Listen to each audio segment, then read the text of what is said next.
Hi, first and second graders. So we've been learning about plants and science, and this week we're learning about how we use plants. So we use plants for a lot of different things, but there's two ways that we usually use plants. And one of the ways is that we eat them, and that means that the plant or part of the plant is edible. So an example of this would be fruits and vegetables or other things that have plants in that we eat. And the other way that we use plants is called a resource, and that means that we take part of the plants and we use it to make something. So like my shirt, it has cotton in it, and that comes from a plant. And this chair here, it's made out of wood, and that comes from a plant. And so I'm gonna show you guys some things around my house that are either a resource or it's something that is edible, and they all come from plants, and I want you guys to do the same, okay? Okay, so I'm getting ready to make lunch, and all of these things that I'm making lunch with come from plants. So we have tofu, and it comes from a soybean.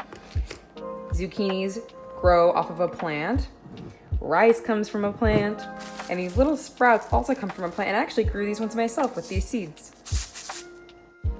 So this is my cat, Banksy, and he doesn't come from a plant, of course, but the thing he's sitting on does. And so this is made out of cotton.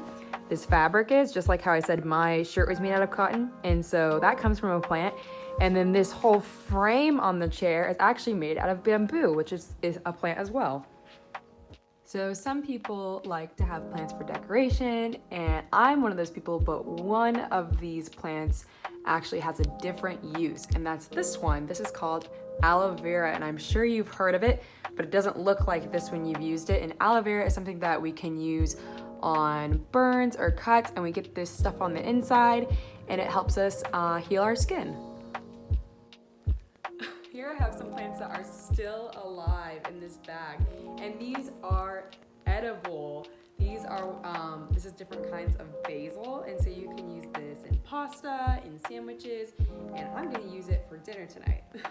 I was just doing my dishes, and I can see all of these plants outside, the ones on my windowsill, but then I was looking at this soap, and it has plants in it too, and you wouldn't expect this. So this, we don't eat soap, so it's not edible, but it is a resource. We use the materials from the plant, and I can wash my hands with this. So as you guys can see, we use plants for so many things, whether it is the clothes that you're wearing, the furniture, the cupboards behind me, the food that you're eating, the soap that you're using to wash your hands with. There's so many different things that we use plants for. And remember, there's two different ways, especially, that we use them, and it's a resource, and that means that we're taking parts of the plants and building with it, or putting it in certain things like the soap, or it's a part of a plant or all the plant that is edible, and that means that we can eat it or we can put it in a certain kind of food. And so I want you guys to go around your house, and you can ask the people in your house what kind of things are around your house that have plants in it or that are made from plants, and let me know. And also let me know if you guys have a piece of spinach that is this big.